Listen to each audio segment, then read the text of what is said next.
Welcome back to the Talking with Taylor podcast. I'm your host, Taylor, where we talk with anyone about anything, and hopefully everyone around the table will listen. And I'm really excited today to have a special guest, Mr. Noah Koshi.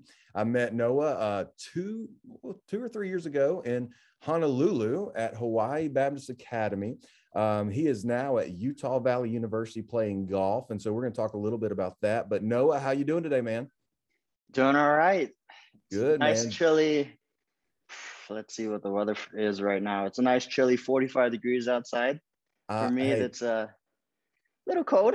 Little different for you being in Hawaii your entire life, man. So Definitely. What is it, 75 over there right now? It's probably a nice 80s when the Every sun comes day. out. Every day. It's clockwork. Yes. It's clockwork. Man, I hate you had your graduation drive-through, and my wife and I happened to be in Honolulu, and I hate we didn't get to come by and see you. But man, so proud of you, worries, and man. so excited about your future. But we met at Hawaii Baptist Academy, and so you're playing golf in college. You played golf there. Tell me a little bit so our listeners can hear. Coach Oshiro, right? Is that I love Darren. He's a great friend. Yep. And tell us a little bit about HBA, Hawaii Baptist Academy. It's a great school. And I think people that are listening should support that school. I had the privilege to speak there at Christian Emphasis Week. But yeah, tell us a little bit about HBA and your time there. So HBA we're in terms of Hawaii size schools, we're definitely one of the smaller ones. Mm-hmm. My graduating class of 2021, we had the biggest graduation size actually of I would like to say 140. Yeah. So just to give a little comparison, schools like Punahou, Mid-Pac, they have graduation sizes of upwards of 300, wow, at least, up to 300 to 400. And that's not included, that's private schools alone. Public schools, I've heard, had 1,000 in the graduation class. So I mean, we're definitely on the smaller side. But one thing I loved about Hawaii Baptist was obviously we're a Christian school, so we're based and rooted in the faith. I was born in the faith. My parents were both Christian. My dad went to Nuwana Baptist Church through his mom and whatnot. So that's kind of how he got into HBA. He got in 7th grade, so I kind of just followed through. But it's kind of funny. I love to tell this story. I've entered HBA in kindergarten, so I'm a lifer. I went through from kindergarten all the way up. But I actually had a choice. I had a choice between Hawaii Baptist and this school called Kamehameha Schools. It's a Hawaiian school. Plenty of Hawaiians go there and whatnot. So obviously with me being Hawaiian, I was able to get in and whatnot, but I had a really tough decision.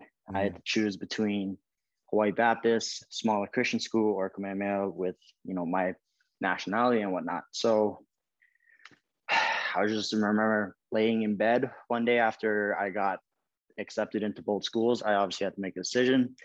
So I was like, Mom, I don't know which school to choose. It was tough. I want to represent, my Hawaiian side, but at the same time, I want to stay rooted in the faith. So I was like, Mom, what should I do? And she just looked at me. She just told me, Noah, you pray about it. You pray about it. This is at 8 p.m. I always get emotional talking about it. It's, I was like, okay. So I said a prayer. I said, Lord, I don't know what school to choose. This is tough. I'm 5 years old. Yeah. I that's probably my first biggest decision I have to make in my life. I was like, holy smokes, I don't know, it could be life-changing, could not, whatever. I was like, Lord, you guide me to where you want me to be, and I'll listen. I woke up the next morning at 8 a.m., 7 a.m., whatever it was. Woke up, I was like, felt refreshed. My mom came in the morning and said, hey, good morning, whatnot, blah, blah, blah. I said, Mom, God wants me to go to HBA. Well, that's awesome. And the rest is history. I love it, man. I love it. So, well, you made the right choice because you've been very successful in golf. Then you're now at Utah Valley University playing golf. So how's golf going? Tell us about, we talked a little bit before the podcast. Y'all have a little fall season.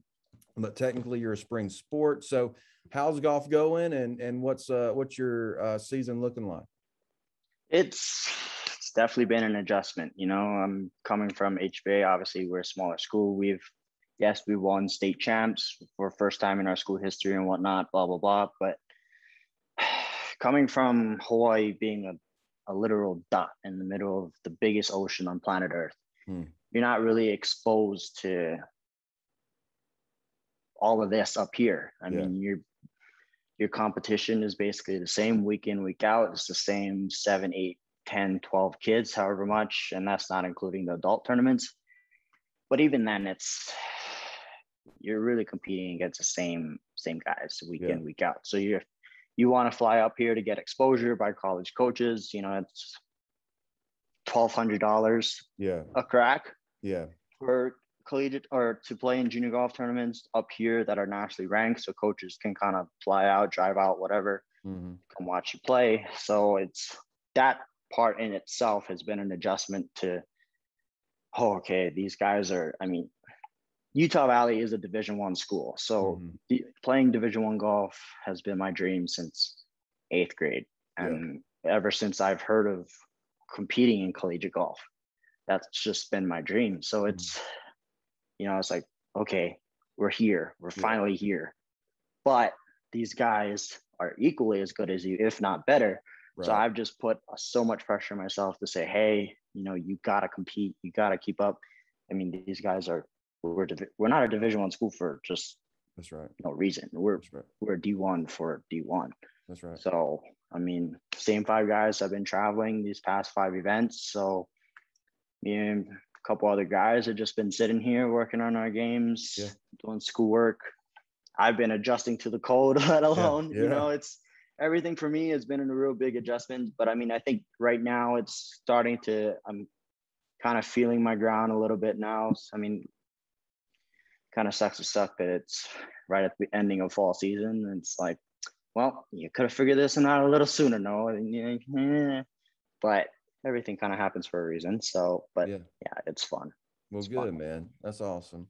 Well, Noah, so that's cool. And you have entered, and this is our last little segment here, but you have entered a new world in college sports. When I played, you couldn't even go out to eat lunch with anyone, but now you guys are in the new world of NIL. And so let's talk a little bit about your NIL deals, and we're going to put some links in this YouTube video about your links, and they can go support you by purchasing things through these links. But I'm going to let you talk about your NIL deals for just a moment.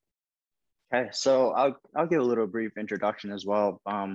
Prior to this season, all collegiate athletes, like you said, Taylor, you basically couldn't even eat dinner with anyone. You couldn't, do all this kinds of stuff because you're deemed an amateur. So professionals in their respective sport can go out and they can get paid for stuff. They can promote stuff. They can, do all that kind of stuff. So, but collegiate athletes, we couldn't prior to this season. So I'm currently on a deal with Liquid IV. I'm sure a lot of you have heard of that company. It's nice little hydration company, Feeling Life's Adventures. I love their stuff. I've been using it for over at least maybe getting close to 2 years now. I mean, it's helped me stay hydrated on and off the course. I've used it in class just to make sure I'm hydrated throughout the day. Definitely used it on the course. And then another brand is Rostaclad. It's a little bracelet company. I don't know if you can kind of see that. One of their big products that they're promoting right now is messages on their bracelets. So they sent me a couple bracelets. One of my favorite ones is positivity is a mindset. That's kind of one of my biggest things that I've been trying to keep in myself. Just, stay positive, have fun. This is an experience in 4 years that I'm not going to get. Right. So, but anyway, yeah, I mean, NIL deals it's been great. I've been able to help out different companies, definitely different restaurants here in Orem with roots back home. Been able to help them promote. I mean, the list goes on and on and on. It's been great for collegiate athletes, especially in the football world, with quarterbacks being able to, get sponsorships and get deals and even get paid for a lot of their stuff. It's crazy. But it's awesome, just be able to make money off of your name, image, and likeness, which is what NIL stands for. Awesome. That's right, man. Well, man, it sounds like it's been an incredible journey for you, and we're going to have those links here in the description.